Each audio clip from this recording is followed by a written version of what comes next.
In the last year or so, I've gotten more and more into the landscaping aspect of my house and making sure that kind of the grass is dialed in and different plants and cactuses. And recently I purchased a couple of like Eugenia saplings, and I've killed a handful of them. And this morning I was on the phone with my mom, kind of the master gardener in my life, going, "Hey, what are those tips and tricks of watering schedule and making sure that they're getting enough sunlight or maybe too much sunlight or enough water or not enough water?" And I love that Paul writes to the church of Colossae, going, "Hey, let me give you some tips and tricks here, and let me make sure you pay attention to things that can kill your life in Jesus." And he's writing to a church that he never met in person, and he didn't start himself. He goes, "Hey, here's some really important things to pay attention to." And in chapter 2, verse 3, he says, "Do not be deceived by fine-sounding arguments."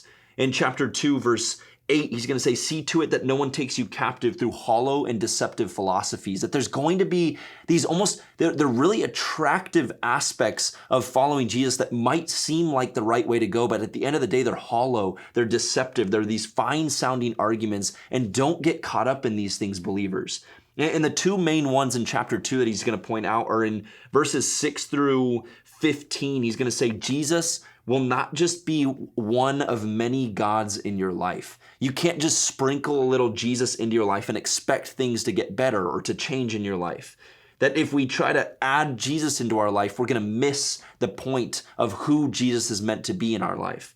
And then in verse 16, through the end of chapter 2, he's going to say that we can't just get extra religious. That both of these are fundamentally a compromise, a failure to recognize who Jesus is and what he's accomplished on our behalf.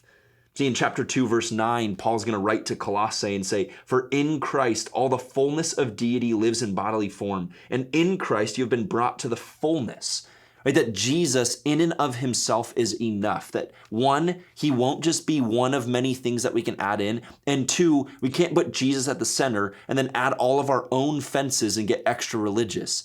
Right? In chapter 2, verse 16, he's going to say, "Therefore, do not let anyone judge you by what you eat or what you drink, or with regard to the religious festival, a new moon, and a Sabbath day." And he's going to say, if Jesus is at the center, that then is the lens through which we see the rest of religion. That it's not adding more religion, it's fundamentally a relationship with Jesus.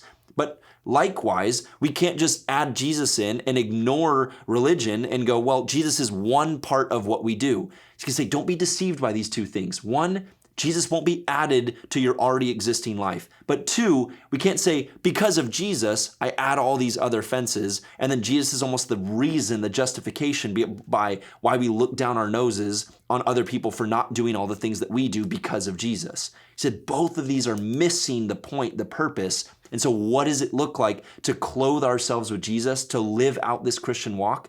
That's where we pick up in chapter 3.